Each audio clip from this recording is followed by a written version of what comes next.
Bonjour à tous, alors ravi de vous retrouver pour cette 11e partie de l'étude sur la Bible. Et aujourd'hui, nous allons nous intéresser à plusieurs types d'épîtres. Donc les épîtres de la captivité, les épîtres eschatologiques et les épîtres pastorales. Bon, je vous rassure tout de suite, ce sera une vidéo qui sera tout de même relativement courte. Alors, concernant les épîtres de la captivité, nous retrouvons Éphésiens, Philippiens, Colossiens et Philémon. Tandis que pour les épîtres eschatologiques, nous retrouvons 1 et 2 Thessaloniciens. Tandis que pour les épîtres générales, là nous retrouvons 1 et 2 Timothée et Tite. Alors nous allons commencer par Éphésiens. Alors la lettre aux Éphésiens a été rédigée par Paul alors qu'il se trouvait en prison. Cette lettre fait partie d'une série de plusieurs lettres qui ont été rédigées lors de sa captivité. Et c'est pour ça qu'on les nomme épîtres de la captivité. Alors les épîtres de la captivité sont bien sûr Éphésiens, comme j'ai dit précédemment, Colossiens, Philippiens et Philémon. Alors j'aime beaucoup cette lettre parce qu'elle nous rappelle finalement de nombreuses promesses dans la première partie, promesses que nous pouvons proclamer chaque jour. Et en effet, elle nous rappelle que nous sommes bénis de toute bénédiction spirituelle dans les lieux célestes, que nous avons été aussi prédestinés à être ses enfants adoptifs par Jésus-Christ, que nous sommes rachetés, que nous sommes pardonnés de nos fautes, conformément à la richesse de sa grâce. Alors dans cette lettre, Paul rappelle ce que nous sommes en Jésus-Christ. Il nous rappelle que nous avons accès au travers de Jésus au Père. Chose qui, auparavant, était totalement impossible, puisque nous étions pécheurs. Alors il nous rappelle aussi que nous sommes un temple saint, une habitation de Dieu en esprit. Et au chapitre 4, nous pouvons lire les différents ministères que Dieu a mis en place pour l'édification de son Église. Et dans la suite des chapitres, Paul nous encourage aussi à avoir une vie qui soit agréable au Seigneur. Et nous retrouvons toute une liste d'enseignements afin de vivre dans la sainteté. Comment nous devons vivre aussi dans notre vie de couple. Il parle aussi des relations entre parents et enfants, entre maîtres et esclaves, ou pour nous maintenant plus exactement, entre employeurs et employés. Et au chapitre 6, Paul nous présente l'armure du chrétien, quelque chose de super intéressant, un enseignement très intéressant. Je vous invite vraiment à le lire et à vous saisir de cette armure du chrétien. Il nous appelle à entrer dans le combat spirituel. Parce qu'en effet, tant que nous serons sur terre, Satan et son armée n'ont qu'un seul but, détruire les chrétiens. Et c'est pour cela que nous devons lui résister. Et finalement, ici, Paul nous donne quelques conseils.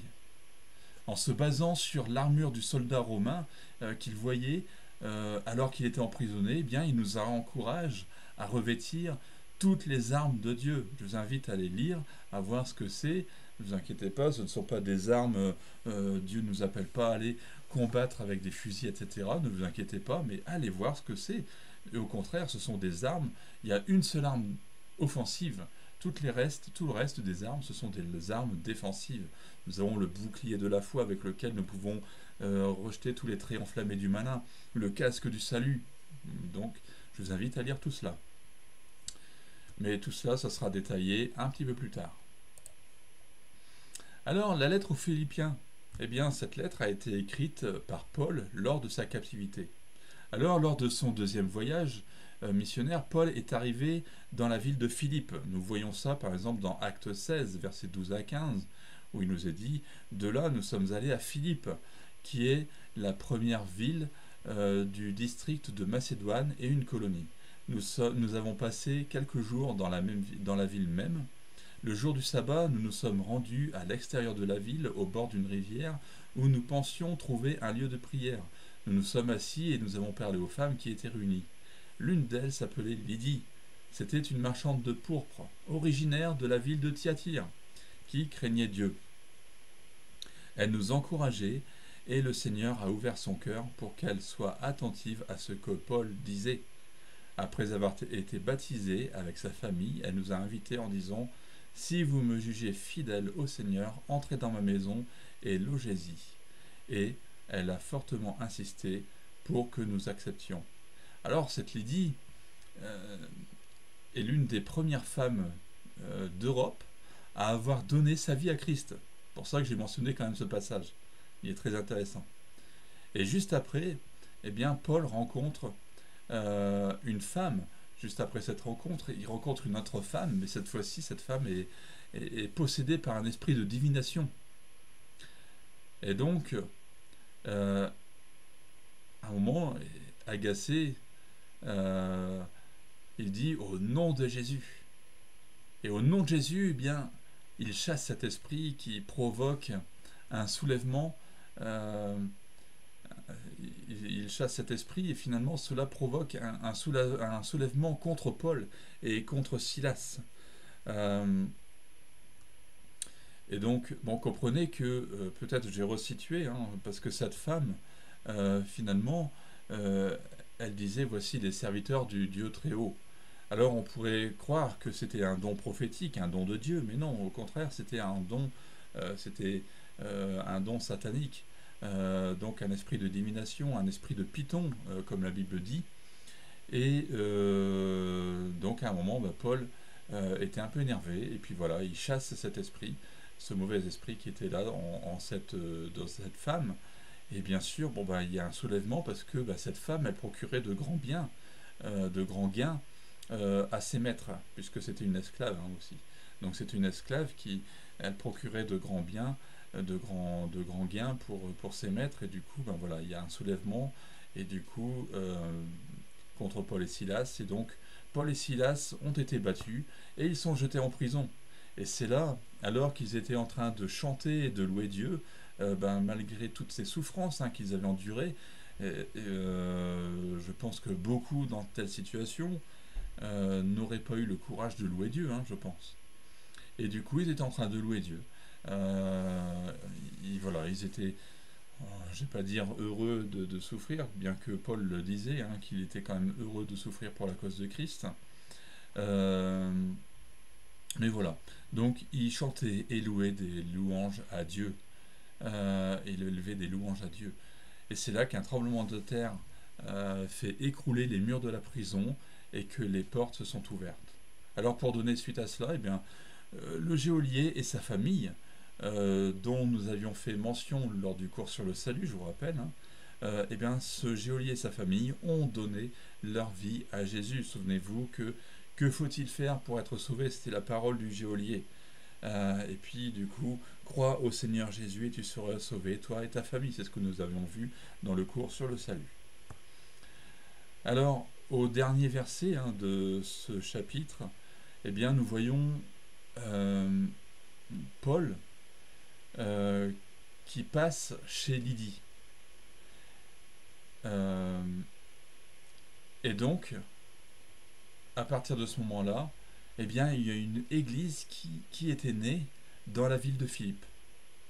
C'est pour ça que j'ai retracé un petit peu ces événements de Acte 16, qui nous retrace finalement pourquoi une église est née à Philippe.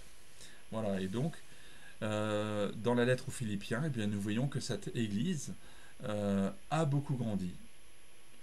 Et en espace assez court, c'est en 10 ans. Parce que 8-10 ans plus tard, eh bien, alors que l'apôtre Paul se trouve en prison, il leur écrit un encouragement. Et nous voyons que dans cette église, eh bien, il y avait des responsables, il y avait des diacres. Alors les diacres étaient ceux qui sont en charge de s'occuper des questions matérielles, des finances, etc. Alors dans sa lettre, eh bien, Paul encourage les chrétiens à avoir une attitude qui soit identique à celle de Christ. C'est ici dans Philippiens qu'il dira: soyez mes imitateurs comme je le suis moi-même de Christ. Il nous encourage aussi à être des lumières dans ce monde. Au chapitre 3, Paul met en garde contre les faux docteurs. Ces fameux faux docteurs que nous avons déjà mentionnés dans la lettre aux Galates, qui veulent que les chrétiens retournent à la loi juive, alors que le sacrifice de Christ est parfait, rappelez-vous. Et juste après la mise en garde contre les faux docteurs, eh bien Paul nous encourage à persévérer malgré les difficultés, à persévérer jusqu'à la fin. Et donc, finalement, eh bien, il nous encourage à être ses imitateurs, comme lui-même, finalement, était imitateur de Christ. Et c'est vrai que Paul était quand même légitime pour pouvoir pour pouvoir nous encourager malgré la persécution. Parce que lui, il a vécu énormément de persécutions. Donc, il nous encourage dans les persécutions à persévérer jusqu'à la fin. Donc, même si vous vivez des moments difficiles, persévérez jusqu'à la fin. Alors, au chapitre 4, eh bien, Paul donne quelques paroles d'encouragement, comme par exemple « Réjouissez-vous toujours dans le Seigneur ». Il nous encourage aussi à nous contenter de ce que nous avons et de nous en réjouir. Alors, l'épître aux Colossiens. Paul a écrit cette lettre alors qu'il se trouvait encore une fois en captivité. Alors, il faut savoir qu'un faux enseignement commençait à menacer l'église de Colosse. C'est le gnosticisme. Alors, le gnosticisme, ça vient du grec gnosis, qui signifie la connaissance. Alors, les gnostiques étaient enflés d'orgueil à cause de leur connaissance. Ils se croyaient supérieurs aux apôtres et voulaient que de nombreuses personnes leur ressemblent. En bref, ils voulaient faire des disciples. Ils pensaient connaître tous les mystères de la vie. En bref, ils avaient une grosse tête, ils connaissaient tout sur tout. Et ce gnosticisme a propagé de nombreux faux enseignements, diminuant par exemple le sacrifice de Jésus à la croix. Invitant aussi à pratiquer des punitions corporelles en raison que le péché se trouve dans le corps. Et aujourd'hui, on a des personnes qui se flagellent, qui se frappent avec des trucs bizarres le dos pour dire ben oui, il expie son péché qui est dans le corps. Aujourd'hui, on a encore des personnes qui font ça. Bon, bref, comme vous le voyez, c'est une fausse doctrine. Et ce gnosticisme, donc, s'est répandu jusqu'à nous aujourd'hui. Et dans ce gnosticisme, aujourd'hui, ce sont des sectes, des sectes que nous connaissons tous finalement. Et dans un cours prochain, je parlerai aussi de ces fausses doctrines. Alors dans sa lettre aux Colossiens, Paul rappelle qui est Jésus-Christ. Et au chapitre 2, Paul met en garde contre les fausses doctrines. Faites attention que personne ne vous prenne au piège par la philosophie, par des tromperies sans fondement, qui s'appuient sur la tradition des hommes, sur les principes élémentaires qui régissent le monde, et non sur Christ. Voilà. Le court passage est totalement clair. Alors au chapitre 3, Paul nous encourage à mener une vie nouvelle en Christ, à nous dépouiller de notre ancienne nature, cette ancienne nature qui est pécheresse, et à nous revêtir de notre nouvelle nature, une nouvelle nature qui est sainte, qui ne participe pas aux œuvres de la chair, aux œuvres du péché.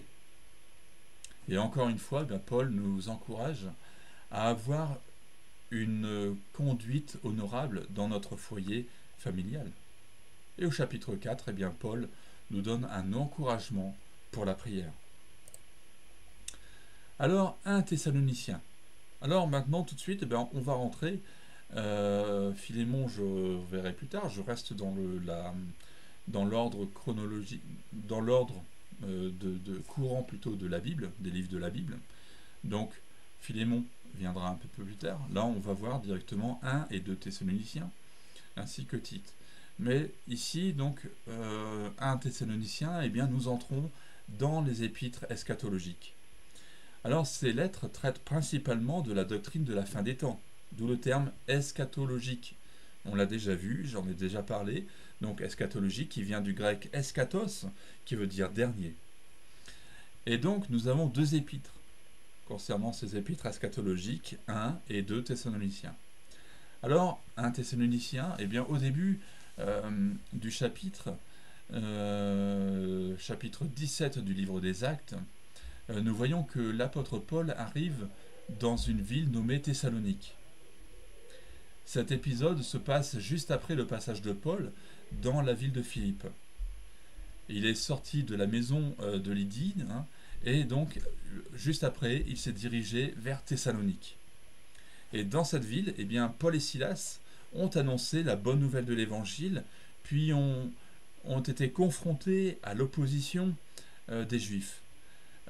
Notez bien que Paul et Silas agissaient selon la conduite du Saint-Esprit, et ils étaient donc dans la parfaite volonté de Dieu.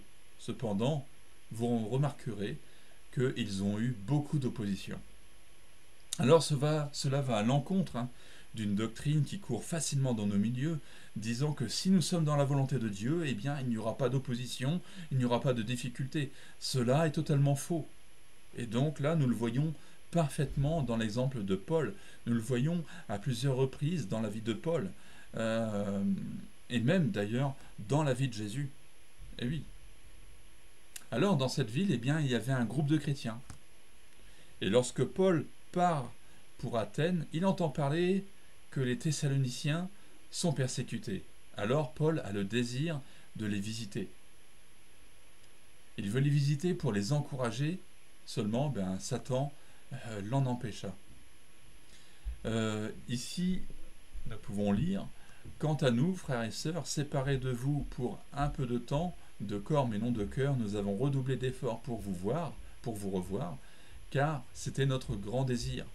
C'est ainsi que nous avons voulu aller vers vous, du moins moi, Paul, à une ou deux reprises, mais Satan nous en a empêchés.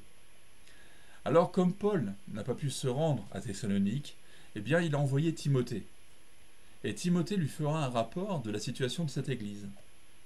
Et ainsi, grâce à ce rapport, eh bien, il écrit une première lettre afin d'encourager des chrétiens de cette église. Alors, dans un premier temps, eh bien, il encourage les Thessaloniciens.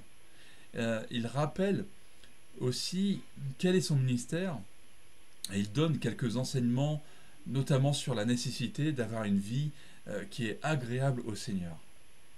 Mais nous retrouvons aussi un enseignement sur la résurrection et sur la fin des temps. 2 Thessaloniciens. Paul est obligé de réécrire une deuxième lettre à l'église de Thessalonique, en raison du fait de l'apparition de nouveaux problèmes dans cette église, mais aussi du fait que certains passages de la première lettre ont été mal compris. Alors, dans sa première lettre, Paul a parlé du retour de Jésus. Et les chrétiens de l'église de Thessalonique ont pensé que ce jour était déjà là. Alors, ici dans la première lettre, 1 Thessaloniciens 5, 1, 2, il nous est dit: en ce qui concerne les temps et les moments, vous n'avez pas besoin, frères et sœurs, qu'on vous écrive à ce sujet. En effet, vous savez bien vous-même que le jour du Seigneur viendra comme un voleur dans la nuit. Notez maintenant la deuxième lettre aux Thessaloniciens, où il nous est dit: en ce qui concerne le retour de notre Seigneur Jésus-Christ et notre rassemblement auprès de lui, nous vous le demandons, frères et sœurs, ne vous laissez pas facilement ébranler dans votre bon sens, ni troubler par une révélation, par une parole ou par une lettre qui semblerait venir de nous, comme si le jour du Seigneur était déjà là. Voilà. Et ainsi, dans le chapitre 2, Paul développe ce qu'il va se passer lors du retour du Seigneur. Dans la première partie de cette lettre, Paul encourage aussi ses frères et sœurs à tenir bon face à la persécution. Tandis que dans le chapitre 3, il répond à quelques nouveaux problèmes qui sont apparus dans cette église. Comme quoi, je suis en train de penser, il y en a qui cherchent l'église parfaite. Ne perdez pas de temps là-dessus, vous n'allez jamais trouver une église parfaite sur terre. L'église parfaite, vous la trouverez là-haut dans le ciel. Tout simplement parce que, pourquoi vous ne trouverez pas d'église parfaite sur cette terre? Tout simplement parce que vous-même, vous n'êtes pas parfait. Nous sommes tous imparfaits. Donc, vous ne trouverez pas l'église parfaite ici sur terre. Maintenant, intéressons-nous aux épîtres pastorales. Alors, ces épîtres pastorales sont au nombre de 3. Nous avons la première et la deuxième épître à Timothée. Je vous rappelle aussi, ce terme de épître, c'est aussi lettre. Et enfin, nous avons l'épître à Tite. Alors, ces épîtres pastorales, ces lettres pastorales, traitent justement de sujets pastoraux, c'est-à-dire comment diriger l'Église, qui peut être en poste de responsabilité dans l'Église et quelle attitude avoir dans l'Église. Alors, 1 Timothée. Alors, comme nous venons de le voir, eh bien, ce livre de 1 Timothée, cette première lettre à Timothée, nous explique comment nous devons nous comporter dans l'Église. 1 Timothée 3, 14, 15, il nous est dit: je t'écris cela avec l'espoir de te rejoindre bientôt. Cependant, si j'ai du retard, tu sauras ainsi comment il faut se conduire dans la maison de Dieu, qui est l'Église du Dieu vivant, pilier et soutien de la vérité. Le but est clairement défini dans ces versets. Ainsi, eh bien, les chapitres 2 et 3 traitent de la manière dont il faut agir dans l'Église. Il explique comment et pourquoi nous devons prier, comment les hommes et les femmes doivent se comporter, qui peut aussi avoir accédé à une charge de responsable. Au chapitre 4, Paul traite du sujet de l'abandon de la foi. Tandis que dans le chapitre 5, eh bien, Paul explique à Timothée comment se comporter avec les membres de l'Église. Enfin, au chapitre 6, eh bien, Paul aborde le problème des faux enseignants et du danger qu'il y a à être amoureux de l'argent. Vous savez qu'il y a beaucoup de personnes qui sont amoureux de l'argent. Ils préfèrent Mammon à Dieu. 2 Timothée. Alors, cette deuxième lettre à Timothée, ici nous retrouvons le but de cette lettre dans 2 Timothée 2, verset 15, où il nous est dit: efforce-toi de te présenter devant Dieu comme un homme qui a fait ses preuves, un ouvrier qui n'a pas à rougir, mais qui expose avec droiture la parole de la vérité. Alors que dans la première lettre, eh bien, Paul parle des croyants d'une manière générale, ici, eh bien, il parle de sujets de manière individuelle. Alors, quelques exemples pour vraiment bien voir cela. Nous avons dans 1 Timothée: j'encourage donc avant tout à faire des demandes, des prières et des supplications, des prières et de reconnaissance pour tous les hommes. 1 Timothée 3, 8, les diacres, eux aussi, doivent être respectables, n'avoir qu'une parole et ne pas s'adonner à la boisson ni être attirés par le gain. 1 Timothée 3, 11, de même, les femmes doivent être respectables, non médisantes, sobres, fidèles en tout. 1 Timothée 4, 1, mais l'Esprit dit expressément que dans les derniers temps, certains abandonneront la foi pour s'attacher à des doctrines, à des esprits trompeurs, à des doctrines de démons. 1 Timothée 5, 8, si quelqu'un ne prend pas soin des siens, et en particulier des membres de sa famille proche, il a renié la foi, il est pire qu'un non-croyant. Donc ici, nous voyons que Paul parle de manière générale. Mais regardez la différence dans la deuxième lettre. Vous allez voir qu'il va parler de manière personnelle. Par exemple, ici, j'ai déjà lu ce passage, efforce-toi de te présenter devant Dieu comme un homme qui a fait ses preuves, un ouvrier qui n'a pas à rougir, mais qui expose avec droiture la parole de la vérité. Mais nous retrouvons aussi évite les bavardages. Au chapitre 3, nous avons le conseil de Paul de nous éloigner des gens qui sont ennemis de Dieu. Éloigne-toi de ces gens-là. Chapitre 4, prêche la parole, insiste. Ainsi, Paul, dans sa première lettre, parle d'une manière générale de comment nous devons nous tenir dans l'Église, tandis que dans sa deuxième lettre, eh bien, Paul s'adresse particulièrement à Timothée, mais finalement aussi à chacun d'entre nous. Alors, dans cette lettre, eh bien, il nous prodigue des conseils pour nous tenir correctement dans l'Église. Je vous invite vraiment à les mettre en application. Mais je répète, vous ne trouverez pas l'Église parfaite, même si vous respectez ça. Maintenant, intéressons-nous à la lettre à Tite. Cette lettre a été écrite entre la première et la seconde lettre à Timothée. Tite, c'est un livre très court. Il n'est composé que de 3 chapitres, soit 46 versets. Alors, dans un premier temps, eh bien, nous voyons que Paul demande à Tite, donc un disciple grec de naissance, d'établir des anciens, c'est-à-dire des responsables spirituels, de les établir dans l'église de Crète. Et Paul décrit quelles sont les qualités que nous devons retrouver chez ces anciens. Et Paul met aussi en garde contre les faux enseignants, encore une fois. Ces fameux faux docteurs qui enseignaient le retour à la loi. Eh oui, quel grand danger. Aujourd'hui, ça n'a pas changé encore, je le répète. Hein. On a encore des personnes qui veulent qu'on gagne le salut par nos propres forces. Ouais. Alors, dans le chapitre 2, eh bien, Paul rappelle comment nous devons nous comporter dans l'Église. Chapitre 3, l'apôtre Paul clôture sa lettre avec un enseignement rappelant que nous devons nous soumettre aux autorités. Ça, il y a beaucoup de personnes qui n'aiment pas. Nous devons nous soumettre aux autorités, nous devons respecter notre prochain, nous devons aussi nous éloigner de toutes personnes qui ne sont pas agréables à Dieu. On a beaucoup. Alors, maintenant, intéressons-nous à Philémon. Dernière épître de la captivité, c'est Philémon. Philémon, donc ici, chapitre 1, versets 1 à 3, de la part de Paul, prisonnier de Jésus-Christ, de la part du frère Timothée à Philémon, notre bien-aimé collaborateur, à notre bien-aimé Aphia et Archippe, notre compagnon de combat, et à l'Église qui se réunit dans ta maison, que la grâce et la paix vous soient données de la part de Dieu notre Père et du Seigneur Jésus-Christ.